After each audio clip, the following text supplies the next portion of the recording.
Seja bem-vinda, seja bem-vindo. Muito obrigado pela sua companhia nesse nosso primeiro curso de 2023.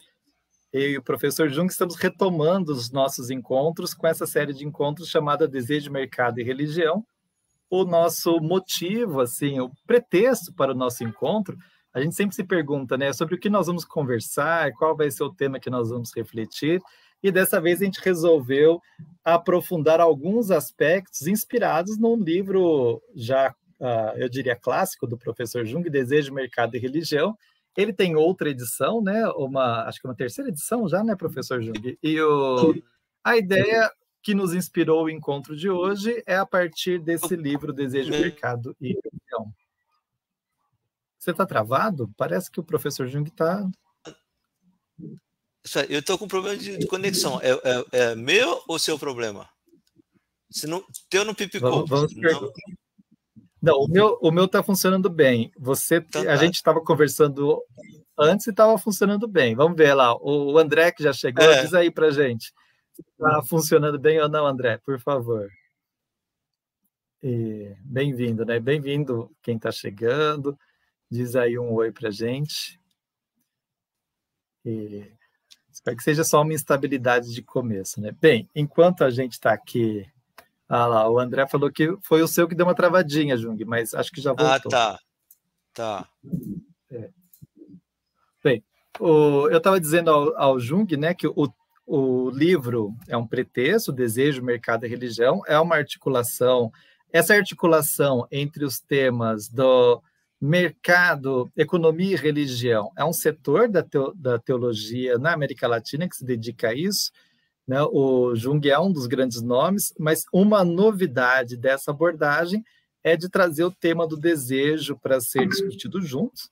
Bem, o Jung vem trabalhando com esse tema há bastante tempo, ele exige da gente uma perspectiva bastante interdisciplinar, porque se a gente olhar só a partir de uma disciplina, né, seja a economia, seja a teologia, a ciência social, a gente não consegue compreender a articulação entre os três temas. E, bem, evidentemente, não é somente coincidência, mas a gente propôs como tema para o primeiro encontro. Esse curso serão 3 encontros, tá? Sábado, hoje, o próximo, no dia 11, e o último no dia 18. Quem está chegando pela primeira vez, funciona assim, o encontro é ao vivo sábado, às 3h30, pela nossa página no Facebook, mas logo na sequência, assim que o tempo permite, os encontros vão para o nosso canal no YouTube, Teologia e Capitalismo como Religião, e aí você pode assistir a hora que quiser, comenta, compartilha, recomenda para quem possa se interessar. Nosso tema do primeiro dia, a fome, o luxo e o pão nosso. Por coincidência, no capítulo 1 do livro Desejo, Mercado e Religião, o Jung tinha dado para o último capítulo, última sessão do primeiro capítulo, o tema Dai-lhe vós mesmos de comer. E esse tema que hoje é o lema da campanha da fraternidade, que tenho certeza o professor Jung vai falar alguma coisa sobre isso, bastante polêmico agora, com setores conservadores da igreja. E eu falei para o Jung que, mesmo que não seja a linha direta do que nós vamos discutir hoje, né, eu pensei que vale a pena ler um pequeno trechinho para vocês, se vocês me permitem. Então, os discípulos pedem para que Jesus disperse em Marcos 6:34, e o Jung diz assim: é como se eles dissessem a Jesus: Senhor, manda-os passar fome longe dos nossos olhos, para que o nosso coração não sinta mais esse sentimento de impotência. E aí Jesus responde: dá-lhes vós mesmo de comer. Os discípulos, não conseguindo sair da lógica do mercado, respondem que não tem tanto dinheiro assim para comprar tanta comida. Jesus sabia que eles não tinham esse dinheiro, pois sabia muito bem que ele não pregava coisas agradáveis aos ricos e poderosos para que recebessem muitas doações. Mas sabia também o mais importante: a mesma lógica que expulsa os pobres, a lógica do mercado, não pode solucionar a fome dos pobres. Por isso, ele buscou uma alternativa. Bem, então, com essa reflexão que está presente no final do capítulo 1, eu passo a palavra para o Jung apresentar para a gente o que nós estamos pensando para esse encontro de hoje. Boa tarde. O pessoal está chegando aos pouquinhos. vamos lá, nesse primeiro encontro do ano, imaginando que a gente vai ter mais encontros, né? Ano passado a gente ficou um bom tempo sem trabalhando, sem apresentar por conta do excesso de trabalho, né? As universidades continuam com bastante trabalho, mas vamos ver se a gente consegue manter um pouco mais programação organizada. Tá.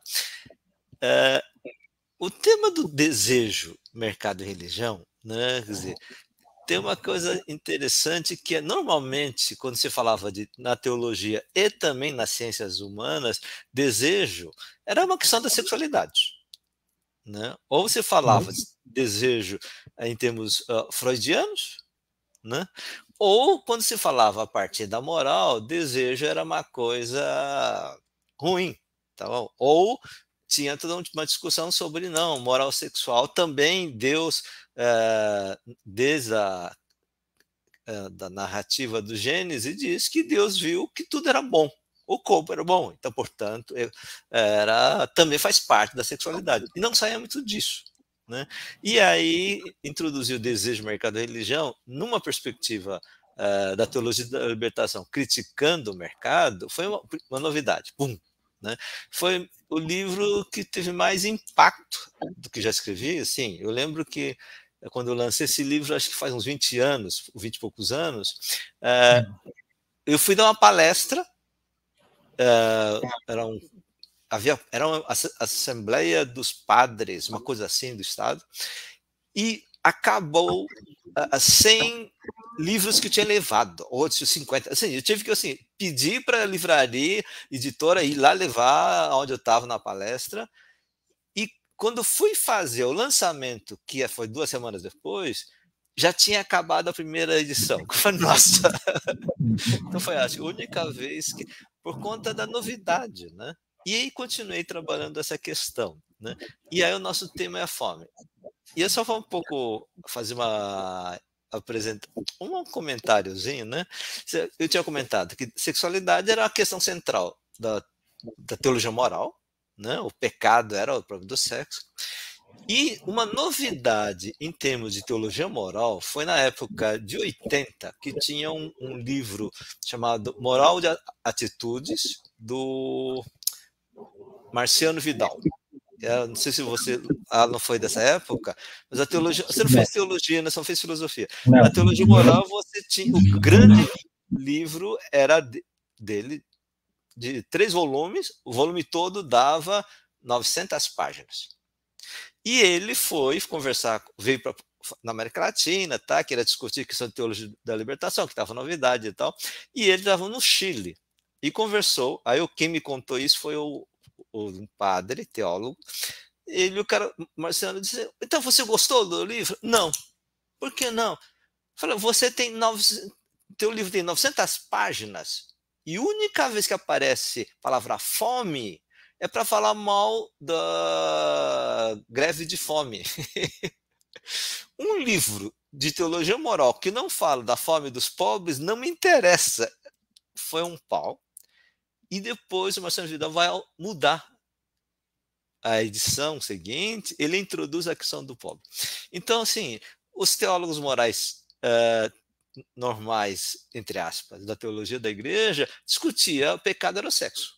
E teologia da libertação introduz o pecado da fome. Né? Esse é o tema nosso. A gente não fala do conceito de pecado, mas talvez a gente pode voltar a discutir essa questão. Então, eu queria começar com a discussão: o que a fome é? Né? Porque a campanha da fraternidade é fraternidade e fome. Né? Eu não tive ainda a oportunidade de ler o texto, mas normalmente a gente não define o que é fome. Porque a gente vai ser óbvio, pronto, a gente precisa criticar a existência da fome e lutar contra a fome. Né? E, coincidentemente, o presidente, eu até escrevi um texto agora para Instituto Humanitas, de que se o Bolsonaro tivesse ganhado, e quase ganhou, essa discussão da campanha da fraternidade da fome seria discutido como ser coisa de comunista. Né? Enquanto que o Lula está falando que o grande objetivo do governo é acabar com a fome. Então, nós teríamos um debate. Você fala aí, Ala, você ia falar? Então, esse debate que você está dizendo assim, se o Bolsonaro tivesse ganhado, seria isso. Mas, na verdade, nós estamos reconhecendo no âmbito das igrejas cristãs, em especial na Igreja Católica, um amplo movimento de um setor conservador de cristãos que se aproxima politicamente da extrema-direita, que está dizendo que a campanha da fraternidade ela não é cristã porque ela é comunista e ela não. Então, tem muita gente dizendo para não praticar os atos de caridade propostos pela campanha da fraternidade. Isso realmente assim é estranho, porque a Igreja Católica, em toda a sua história, cuidou dos pobres. Você podia dizer que cuidava pouco, isso, podia cuidar poucos, mas se falava que a virtude da caridade era importante. Quando a caridade, a virtude da caridade, que é cuidar dos pobres e doentes, por isso que as congregações religiosas que do século XIX e XX crescem bastante, surgem, tem a ver com cuidar dos pobres, dos doentes, aí congregações que trabalham com saúde, e a questão dos pobres de uma forma geral, né? Quer dizer, orfanato, etc. Né? Quando isso se torna algo de comunista, isto é, algo de quem não crê em Deus, a situação é extremamente complicada. Né? Que igrejas pentecostais, porque são mais contemporâneas e foram assimilados pela teologia da prosperidade, é compreensível. Mas que uma tradição, uma igreja de 2000 anos falando disso, de repente virar como coisa do diabo, é uma coisa grave. Né? Mas então acho que a gente vai ter que voltar a isso nos próximos 3 encontros, nesse mais 2. Então eu queria começar com assim: o que a fome é? A definição da fome. Não vamos fazer definição conceitual, mas assim, o que é a fome? Fome é carência, é uma sensação de carência. Em si não é bem nem bom ou mal. É um sintoma que diz: olha, você gastou energia e precisa repor. É a mesma coisa, acabou a gasolina, ou vai acabar, né? O sinalzinho lá do carro diz: pipi, começa a pipicar. Você precisa pôr gasolina, isso. Se você não tomar isso em sério, esse aviso, você vai parar de andar o carro, assim como o corpo não funciona direito. Isto é um sintoma, tá? Porque faz parte de todos os seres vivos essa questão da produção da energia, ou usar a energia para continuar vivendo e repor. Ótimo. Tá. Quando é que fome é um objeto? Assim, quando a carência não é satisfeita. Né? Quando a fome não é satisfeita, que é problema. Ótimo. E aí, então, o som está ficando bom? Para mim está funcionando bem, Jung. Tá, eu estou ouvindo com eco aqui, acho que meu computador hoje não está bom. Então tá, vamos voltar. Se você tiver alguma coisa, então a fome falou, nossa, meu sinal está ruim. Então, a fome tem 2 tipos de fome que eu quero colocar. A fome do estômago, e que tem a ver com limite. O sistema. Sempre você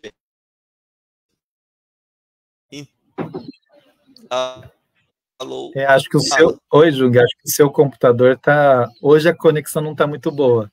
Em algum momento vai bem, e outro dá uma travadinha, uma paradinha, enfim. Tá. Mas eu fiz o teste da velocidade. A velocidade que continua dizendo que está bem. Está dizendo que eu estou com. Não, agora está. Isso, não, está grande. Isso. O sistema. Então está tendo. Não é velocidade, está com um problema no sistema. Mas tudo bem. Então, quando a gente tem problema de fome, estômago, eu comia. Depois eu passava mal, porque tinha comido em excesso. Eu lembro que eu tinha 8 anos, fui numa festa, comi. Quando fui levantar, eu não consegui. Porque você tem um limite. daí que quando você tem vontade de comer e não tem fome, isso é um problema. Então, o que os romanos faziam antigamente? Né? Que essa coisa de festa, né? Tinha um lugar no banheiro especial para vomitar, tinha uma peninha para enroscar na garganta, para vomitar tudo, para começar a comer, voltar de novo. Isto é essa gula dos 7 pecados capitais. Né? Há um outro tipo de gula que não tem o problema do estômago, ou limite do sistema, que é a gula de comer cada vez mais, excessivamente, que é o desejo ilimitado de ter algo. Né? Seja prestígio, seja poder, seja riqueza, seja sexualidade. Então, nós temos aqui 2 tipos de fome, né, vamos dizer assim. Né? E uma coisa importante, no meio disto, você tem uma coisa importante do ser humano, que é o ser humano tem a necessidade de ser reconhecido pelos outros. Né? E isto é um tema importante com a questão da teologia e a questão da fome, que é a fome. Por exemplo, vou dar um exemplo assim. Tá? Eu ganhei primeiro neto. Né? Então, nós foi vários dias, estavam ontem à noite, o menino tem 1 semana, então o estômago é muito pequeno, né? Não sei se você lembra dos seus, e aí a criança mama, depois de 3 meses, 3 horas, precisa mamar de novo, precisa mamar de novo. Por quê? Porque o estômago é pequeno.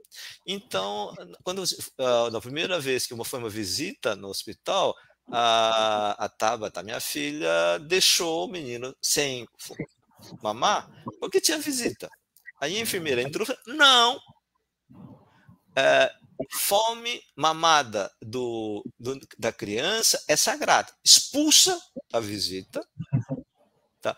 Isso significa o quê? A fome dessa criança é super importante. A fome dos nossos filhos é muito importante. A fome do pobre não é importante.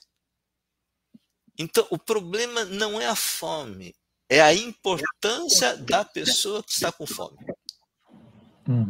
Tudo bem?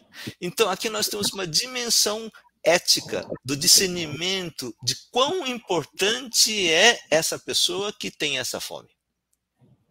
A fome tem uma dimensão biológica, cultural, sempre fala, né, que tem uma dimensão cultural de como a gente sacia a fome, mas hoje nós estamos chamando a atenção da dimensão ética, né?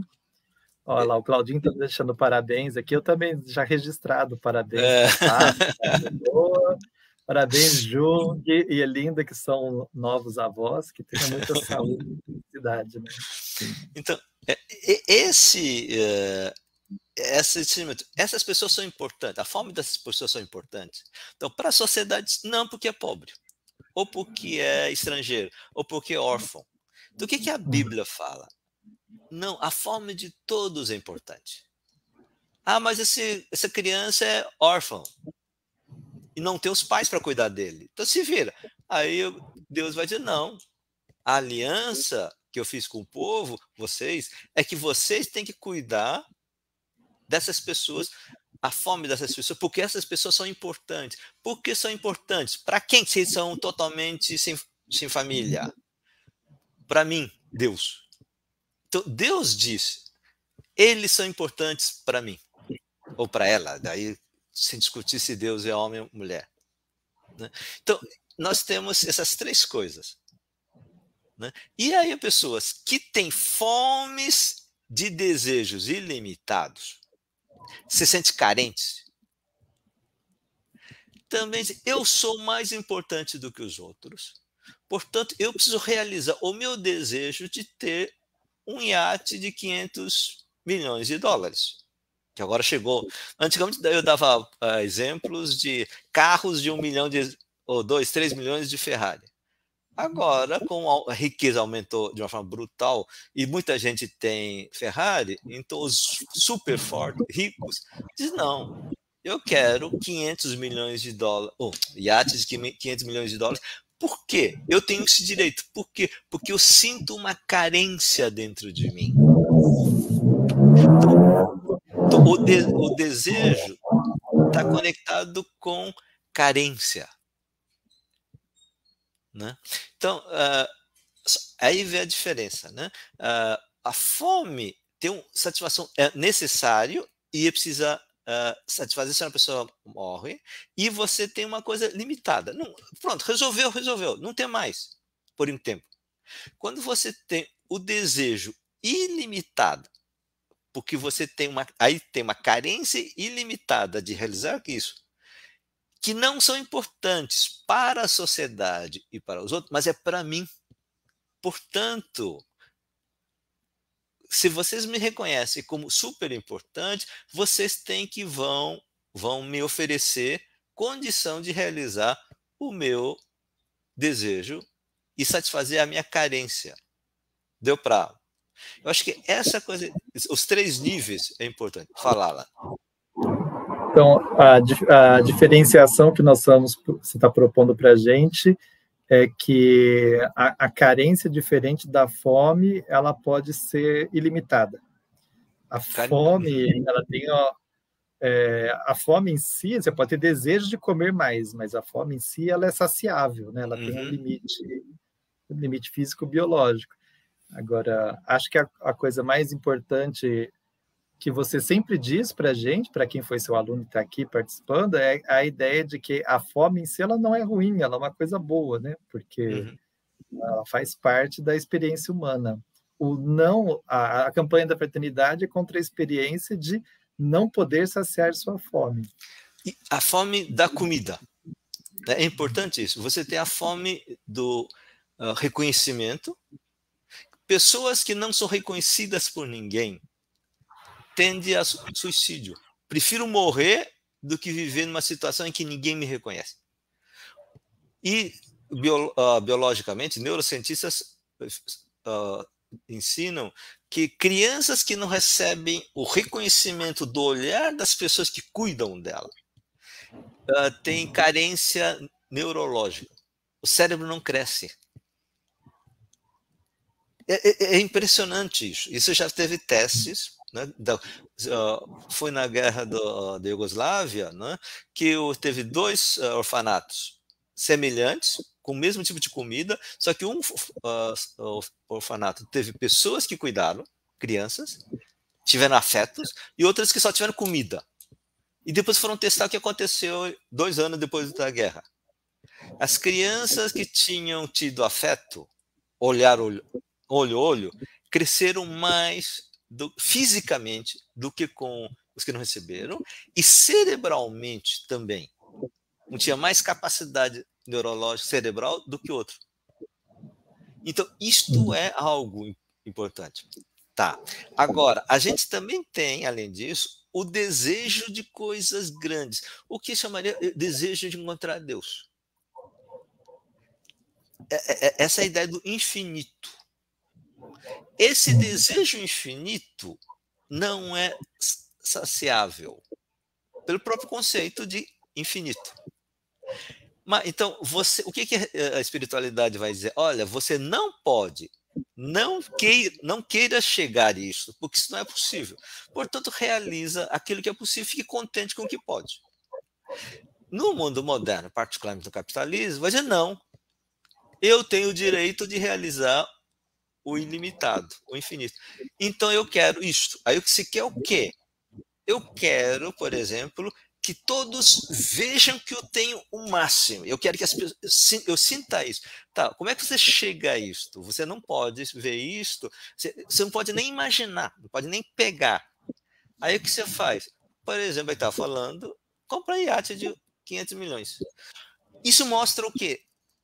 Não é para dizer eu preciso de um iate. Não, iate é coisa que eu tenho para realizar a minha necessidade, minha carência de sentir-se infinito. Só que quando eu tenho outro que tem 500 milhões, já não dá mais a conta. Aí eu preciso de 1 bilhão. Daí essa busca sem fim de riqueza.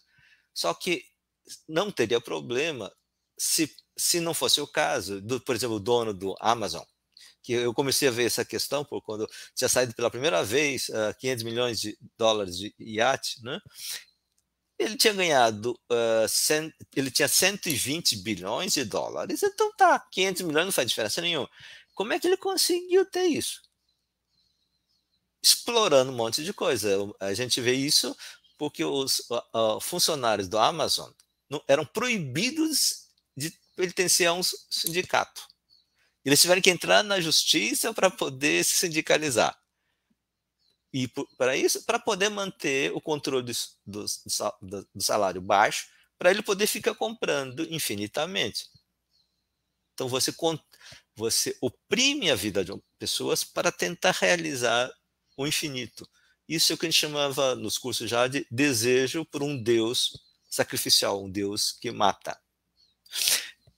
Deu para... Vamos lá, comenta alguma coisa, Alan. Aproveitando o exemplo que você deu agora no final, né, a Amazon, assim como essas grandes corporações internacionais, que muitas vezes atuam nos países pagando pouco ou quase nenhum imposto, então elas têm uma maneira de potencializar o lucro que eles têm, e o mais curioso é que hoje tem uma reflexão em pauta, que você até já assinala em vários textos seus de antigamente, mas uma das coisas é que essas pouquíssimas pessoas que conseguem consumir, por exemplo, um iate de luxo ou um jato particular, elas provocam um impacto ambiental infinitamente superior que a média das pessoas. Uhum. Então, a quantidade de iates que nós temos, elas provocam ou de jatos particulares, provocam um tipo de destruição acelerada do planeta que não tem sentido nenhum. Uhum. Enfim, ou seja, nós temos, para somar a injustiça dessa relação, ainda uma dimensão ecológica extremamente forte. Enfim, mas... Bom, aí eu queria voltar com essa coisa da fome, a fome, o luxo e o pão nosso, né? E aí estava pensando assim, uma das características da fome e o luxo é você tem fome, né? E querer comer algo de juntar a fome com a ostentação do luxo. Porque, no fundo, a ostentação do luxo é dizer, veja como eu sou importante. É isso, o desejo de ser reconhecido como importante, né? E aí, queria botar o slide aqui, vamos ver se... Você consegue fazer isso? Isso, ótimo. Consigo, já está feito. Tá, que é a famosa cena do Ronaldinho com, eu não sei o nome dos outros jogadores da seleção, que foi num churrasco lá, não sei se era Kuwait, onde que estava, mas em todo caso era churrasco com ouro, né? Que era R$9.000 por cada pedaço da carne, sei das coisas. Depois eu fui olhar que tem restaurante em Londres, desculpe, em Nova York, com ouro e mais ervas que vem não sei de onde, $20.000 para um jantar. Então pode ser um pouquinho mais caro ainda, né? De ouro e churrasco, ele diz o seguinte: não estraga, que o ouro não estraga. Isto é, em vez de dizer que essa carne é boa, fica mais gostosa porque colocou ouro, desculpe, ele diz: o ouro não estraga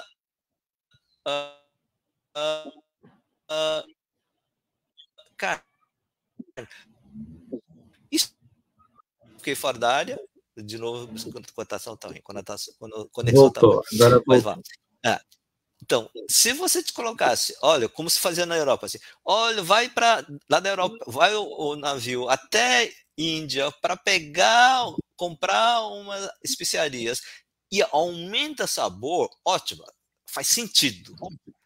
Colocar ouro que não aumenta o sabor, o cara diz, não estraga o sabor, então o que está buscando? Não é a carne. Isso que eu queria chamar a atenção. É a sensação de que é especial. E você só é especial e paga esse preço se for visto pelos outros. Porque o que busca não é o sabor, mas a sensação de ser especial. E só existe sensação de especial se os outros falarem. Por isso, se não colocar na rede social, não tem prazer nenhum, não tem sentido nenhum. Então, a alegria desses meninos não é da comida. A sensação de que ele foi escolhido pelo Ronaldinho, já, e que saber de mostrar isto. Então, o que está em jogo? Não é comida. E não é luxo pelo luxo, mas essa sensação de que sou especial. Sou uma pessoa sagrada, eu estou na esfera do sagrado, não do cotidiano, do profano. Nesse sentido, é uma questão profundamente religiosa. Né? E aí, nesse processo, né, que já coloca só para colocar a foto do iate, né? Você consegue por aí? Isso. Esse é o iate do dono da Amazon, de 500 milhões de dólares. Mas eu achei mais interessante o seguinte, o terceiro foto, que é esse aqui. Pelo que entendi, lá no topo, em cima, tem também alguma coisa de piscininha. Faz sentido essa? Não. É pura ostentação. Eu tenho tanto dinheiro que eu posso gastar espaço. Não vai poder vir muita gente. E dos poucos que vierem vão ter acesso a 3 piscinas diferentes. Não faz sentido. A não ser eu sou especial. É a materialização do desejo ilimitado. Agora, desejo ilimitado não pode ser realizado, por definição. Então, ao invés de reconhecer que não se pode realizar o desejo ilimitado, dizer, não, eu posso e eu vou fazer. Aí, quando compra e usa 2, 3 vezes, já deixa de ser especial, porque outras pessoas viram, etc. Aí precisa de um outro desejo, ou materialização do outro desejo. Essa discussão aparece no Agostinho. Santo Agostinho diz aquela famosa frase, né? Ó Deus, nos fizestes para ti, isso é, nós temos desejo de infinito, mas o nosso coração não ficará descansado até que eu não chegue lá. Isto é, na minha vida não é possível chegar. Aí, por isso, a fé, a esperança de que quando voltar, quando entrar no céu, vai realizar esse infinito, esse desejo infinito. Ora, reconhecer que nós temos o desejo infinito, reconhecer o limite, que isso é impossível, e ter a esperança que depois vamos entrar, isto é uma sabedoria espiritual. O mundo moderno é dizer, eu tenho desejo, eu tenho o direito e eu vou realizar. E aí faz essa maluquice. Então eu queria chamar isso assim. Isto é o tema da fome, da campanha da fraternidade, e o problema da heresia. Eu posso chegar. Ou a fome dos pobres não é importante para Deus. Que outra heresia? Essa é a coisa. Comenta aí, Alan. Depois eu chego na terceira parte. Ô, Jung, eu estava pensando, enquanto você começou a falar do consumo de luxo e de como o luxo, como funciona essa lógica do desejo por coisas de luxo. E eu estava lembrando que alguns autores dizem que o luxo no mundo moderno ele se transforma, que a ideia de luxo ele sempre existiu, mas que antes a ideia de que algo era valioso, feito de ouro ou de pedras preciosas, ele tinha uma dimensão explicitamente religiosa, porque ele era para o culto sagrado, e ele era de propriedade coletiva, porque era da comunidade. E aí, no mundo moderno, o consumo de luxo ele tem esse deslocamento, que ele deixa de ser algo explicitamente religioso, porque nós estamos com problema de conexão, deu uma travadinha geral para todo mundo, né? E, enfim. Então, ele deixa de ser algo explicitamente religioso e passa para a esfera do privado. Então, ele sai do espaço público das igrejas e passa para a casa das pessoas mais ricas, num clube cada vez mais seleto. Quanto mais luxo, menos gente tem acesso, né? E depois agora, acho muito interessante... Não, falei. Eu te introduzi Opa. aí, interrompi. Gostaria de pedir para quem está acompanhando a gente dizer se nós estamos transmitindo ainda ou não. Porque agora o problema de conexão é aqui em casa. Então, quem tiver por aí, dá um alôzinho nos comentários para a gente ter certeza que a gente continua. Acho que resolveu, Jung. Pelo menos sumiu aqui o problema. O Claudinho disse que lá tá bom. A Marta também falou. Obrigado. Então, vamos lá. Agora, o que eu queria dizer é assim, que essa ideia que você disse, que ainda associa-se uma ideia de heresia, porque ela contesta uma certa a compreensão de quem é Deus e do que Deus espera de nós. Eu acho que essa é uma chave muito importante. Então, vamos lá. E aí, assim, como é que funciona a questão do desejo? E ele estava falando da ostentação e de uma certa questão da inveja, né? Porque as pessoas ficam felizes de ter comprado ou ter entrado numa festa como essa de comer carne com ouro, porque os outros têm inveja de entrar. Porque se ninguém sentir inveja nisso, você fica frustrado. Sabe, a mesma coisa, você vai numa festa, você arruma tudo, e ninguém fica com inveja da sua roupa, a pessoa fala, putz, essa festa não tinha graça, essa festa é uma porcaria. Por quê? Porque não realizou o desejo de gerar inveja nos outros. E essa é uma discussão central da inveja, que começa com Caim e Abel, para dizer que é a coisa mais humana e que a religião bíblica começa dessas discussões. Por quê? Porque eu quero algo que o outro tem. Por quê? Porque eu não sei o que eu quero. Então eu vou fazer pedagogicamente, já falamos em outros encontros, mas aqui para quem está chegando agora, né? O ser humano ele tem necessidades biológicas, fome, então não precisa aprender como conseguir, mas assim, lidar, eu estou com fome, preciso xingar ou chorar, né? O meu neto lá chora porque está com fome, ótimo. Depois que as necessidades básicas estão satisfeitas, abre espaço para desejo. Porque quando você está com muita fome, você não pensa em muita coisa. Não importa qualquer comida é boa. Depois que a fome já resolveu, agora eu quero esse tipo de comida. Não, essa comida eu não quero, eu quero outra. Desejo uma comida melhor. Por que você deseja esta coisa? Como é que você aprendeu?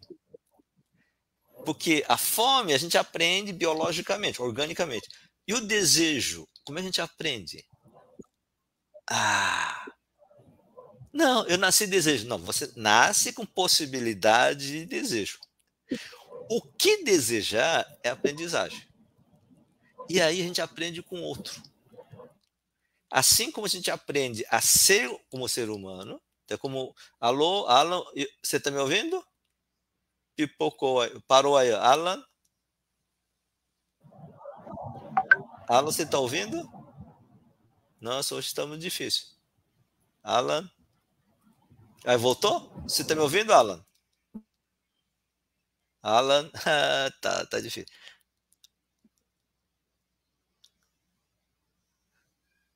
Alan que travou agora.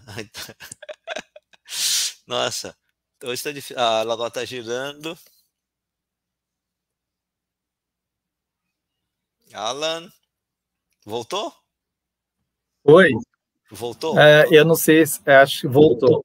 Tá, voltou. Mas a gente teve problema de cair, o vídeo encerrou e recomeçou a transmissão agora. É? Não, aqui continua com ao vivo. Está com ao vivo 39:28. Sim. Mas a gente perdeu um pedacinho. Tá bom, o pessoal está dizendo que a sua fala foi compreensível e foi aqui a minha que travou nesse momento. Então, vamos lá. O ser humano tem fome automaticamente. Isso se faz a dinâmica orgânica. A carência a gente é sentida corporalmente. Tá. depois que essa carência básica está realizada, abre espaço para o desejo. E no desejo, a pergunta é como é que nós aprendemos o que desejar? Né? As pessoas, eu sei o que desejar. Essa é uma das mentiras do mundo moderno. O indivíduo sabe o que deseja. Não sabe, porque tem que aprender o que desejar. E a gente aprende a desejar imitando os outros. Então, por que eu devo imitar? Por que eu desejo ser como aquela pessoa? Ou a criança, a menina, dizer, eu desejo ser como ela, minha mãe. Ou o menino dizer, eu quero ser como meu pai. Isso é, ser como, eu quero ser como, é o processo de aprendizagem do desejo, imitação. Nesse processo, a gente aprende a desejar as coisas. Então, eu quero ser como essa pessoa, eu quero ser como dono da Amazon, e o que o Amazon... Alô, você está me ouvindo, Alan? Tá, tá. Então, quando você estava... o Amazon, dono do Amazon não é tão famoso, no sentido de modelo, mas, por exemplo, o dono da Tesla, Elon Musk, tá, e virou herói. Então, ele é o meu ídolo. O Steve Jobs era. E aí diz, eu quero ser como ele. E o que você pode fazer para ser como ele? Ter coisas que ele tem. Esse é o processo. Eu quero ser como essa pessoa, o que essa pessoa tem para fazer essa pessoa ser o que é, e eu quero ter o que essa pessoa tem para ser parecido com. Aí vem a concorrência de ter. Daí que tem o modelo de você comprar tênis, comprar carros importados ou comprar iates, coisas do tipo. Alan, você caiu de novo? Nossa Senhora. Alan? Alan? Alan?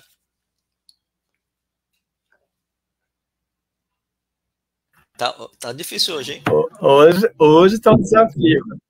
Tá. A minha sugestão é que a gente faça uma conclusão e a gente retoma semana que vem, no segundo encontro, alguns dos elementos de hoje, né? Tá. O pessoal está dizendo aqui que, como é o meu que está travando, que você continua, que eles estão escutando perfeitamente. Então, tá bom.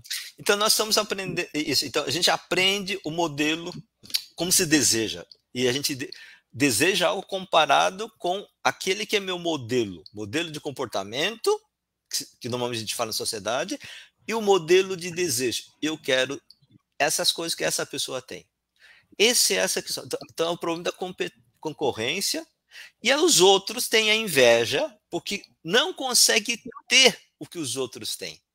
E se os outros não geram inveja, significa que eu não desejo essa pessoa. Essa pessoa não é meu modelo. Não sei se está claro isso.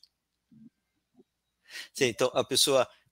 eu quero ter o que outra pessoa tem, e na medida que eu... Nossa, o som está ruim. Na medida em que eu não consigo o que a pessoa tem, enquanto eu não estou conseguindo, eu tenho inveja. E o fato de ter essa inveja comprova que essa pessoa é meu modelo e esse é o desejo que eu quero realizar. Essa é a lógica que vai fortalecendo. Nesse questão do pão nosso, né? Você está ouvindo, Alan? Tá. Alan, você de vez em quando precisa movimentar a cabeça, porque ficar fixo, eu não sei se você caiu ou você está concentrado.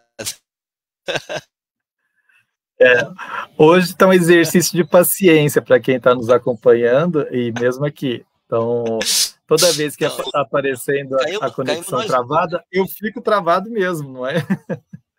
Não é só parada. Caiu de novo. Então, eu queria agora a última parte, que era a discussão da fome e o pão nosso do Pai Nosso, né? Que é a gente fez a referência, né? Quer dizer, o pão nosso do Pai Nosso tem a ver com o reino de Deus, a ideia do reino de Deus. Então, na primeira parte do Pai Nosso é dizendo assim: Deus, faça o mundo ficar como a vontade sua. Isso. A segunda parte, qual é a realidade atual que o Deus quer? Que todos tenham comer. Isso. que era problema dos pobres, e depois tinha a questão do perdão das dívidas dos pobres. E também fala de perdoar o que ofendeu outras pessoas. O que você precisa num banquete? Banquete é o lugar onde as pessoas comem com alegria e com amizade. Se você for nesse churrasco que tinha falado, ou desse coquetel nesse iate, e convida algumas pessoas, você tem a riqueza, a ostentação do iate, a boa comida do chefe caro, mas não tem amizade. Porque é pura inveja. É competição de inveja. Então, o reino de Deus não é vida com pobreza. Não. É vida com comida e alegria da amizade, que é a experiência da comunidade. Então, o modelo, não sei se é modelo, sim, mas a estrutura básica da ideia do reino de Deus é lugar onde as pessoas têm uma vida satisfeita a sua carência e possam comer comida boa com amizade. E como nós temos problemas na amizade, na missa católica é isso, você reparte o perdão, isto é, eu errei, vamos fazer paz, depois você reparte o conhecimento para lembrar disto, que é a pregação, depois a gente compartilha o pão e a bebida. Então, a missa católica tem como estruturas fundamentais a imagem central, o modelo de pensamento da perspectiva do que deve ser da sociedade, isto é, o reino de Deus, como que Deus quer. Então, o que nós temos, na verdade, seria assim, o banquete ou o jantar, a comida desse churrasco com ouro, que satisfaz a carência da fome, eles foram comer, mas não satisfaz o desejo da amizade. Você tem... Um jantar de luxo, ele pode ser esplendoroso e não ser prazeroso, por falta de amizade. Pode ter prazer da comida, daí que o pessoal vai em restaurantes chiques, pagam coisa, então, para sentir o prazer do paladar. Mas não a alegria de você estar rindo, conversando, compartilhando com realmente das pessoas que você gosta e sabe que ele confia de você. E quando é que você sabe que você é amigo? Essa é uma das coisas que eu aprendi. Você sabe quando é amigo quando você fica com alegria da festa ou do sucesso do amigo. Quando você fica com inveja do sucesso do outro, não é amigo. É colega do serviço. Né? Então, quando você fica feliz porque o outro cara ficou feliz, porque conseguiu, nossa, que bom você conseguiu isto. E isso é amizade. E aí você vai comer. E pode ser que a comida não seja tão chique, caro, mas a alegria do banquete é isso. De comer, beber nessa alegria. Isto é a expressão da presença do reino de Deus entre nós. O problema do mundo de hoje é que muitos não têm acesso à satisfação da carência da fome. Não consegue resolver isso. Enquanto não realiza o direito de comer, as comunidades pobres conseguem ou podem realizar a alegria da companhia, do compartilhar da comunidade, mesmo com pouca comida. Esperando que depois, com novas políticas sociais e novas forma de economia, a gente possa resolver o problema da carência alimentar. Mas antes, enquanto não chega, nós já podemos conviver na comunidade. Deu para essa relação entre fome, carência, o luxo e a alegria da comunidade? Eu acho que tem uma série de intuições que é importante que a gente reflita sobre isso, e a gente tem outros 2 encontros no qual a gente pode voltar se for o caso, né? Mas eu fico com a impressão de que o reino de Deus, ele tem esse reino entre nós.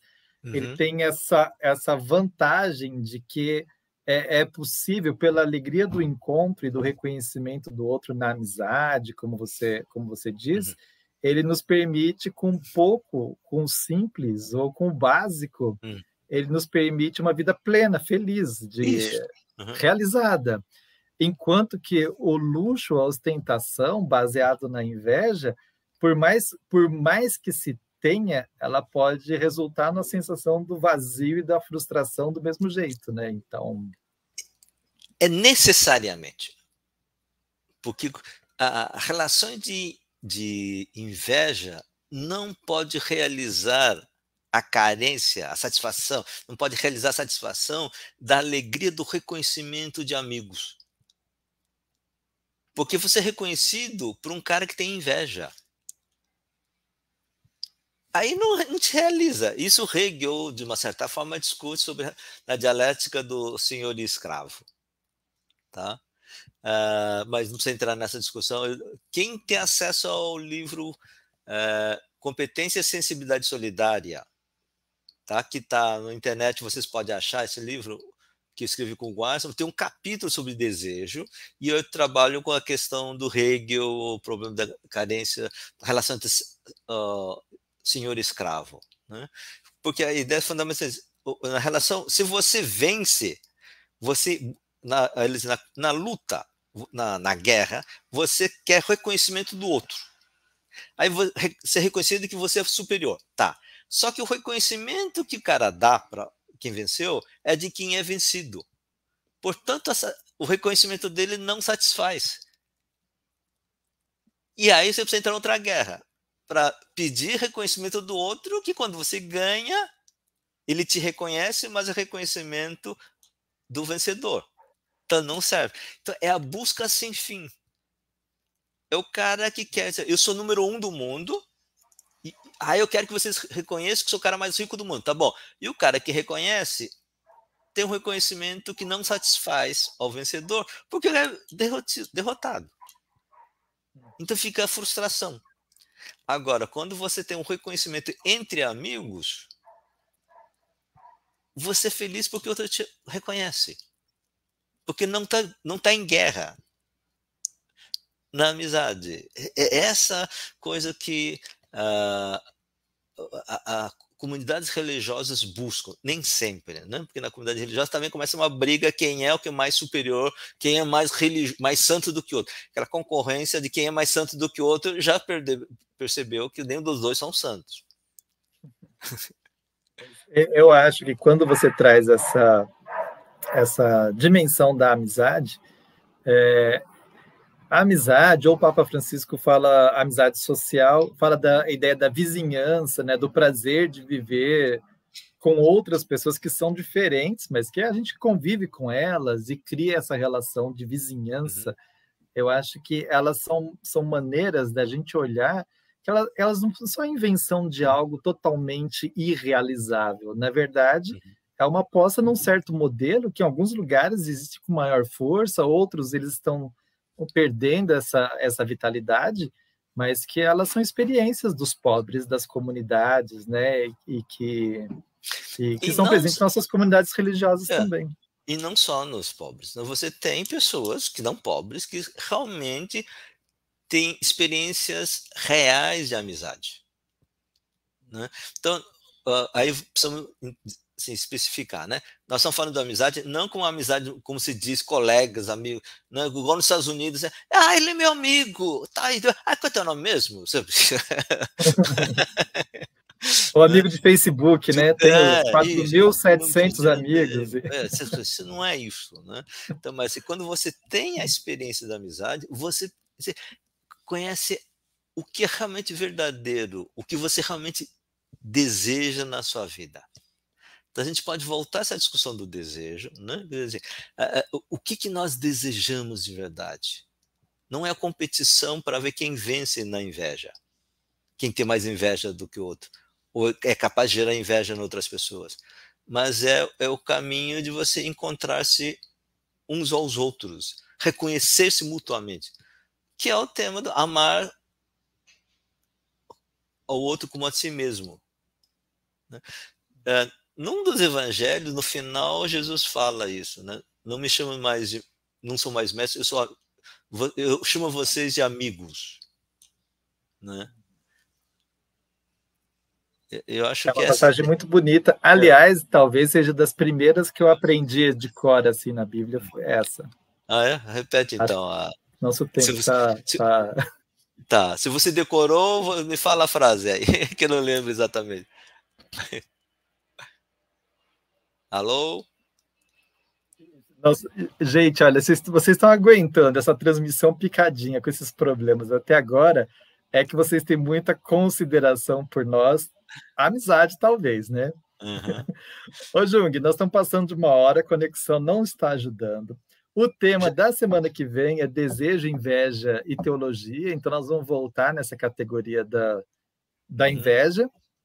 E eu não sei se alguém que está acompanhando quer fazer uma pergunta, um comentário, mas a minha sugestão é que a gente, aproveitando os limites técnicos, a gente faça só a propaganda do próxima semana. Luciano tem uma pergunta, que foi um pouquinho atrás, grande problema da forma desse Brasil. Tá. Luciano Alves, não sei se você consegue achar, está lá no 3h40. Já não vos chamamos servos, mas Pá, amigos. tá lá em cima, O vamos fim. procurar. Vai lá. Procurar. Você consegue por aí?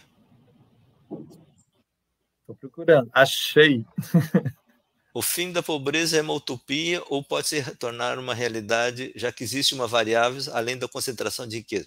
Vamos lá. O fim da pobreza é uma utopia. E o que é utopia? Não é realizado, é aquilo que vai ser isso. O objetivo concreto é uma coisa, utopia é outra coisa. Utopia é o horizonte que nos dá sentido à caminhada da luta. Então, nesse sentido, o fim da pobreza é uma utopia. Não só o fim da pobreza, porque você pode ter uma sociedade onde não tem mais pobre nenhum, mas também não tem amizade. Também não resolve nada, né? Então, eu acho que a utopia não é o fim da pobreza. A utopia é uma sociedade onde todos possam viver dignamente, sem pobreza, e ter espaços de amizade e perdão, porque amizades também se quebram. Então precisa ter uma utopia onde não por amizade, também então a superação da pobreza, amizade e espaço para perdão, para que as pessoas possam refazer a amizade. Eu acho que essa noção de utopia com a qual a gente termina esse encontro de hoje, ela é que nos permite arriscar fazer coisas diferentes do que nós estamos fazendo agora. Enfim, qual é a conexão ruim, Jung? Se você tiver... Você pipicou, você caiu. Alô? Vejo. Alô? Alan? Tá difícil hoje. Tá bem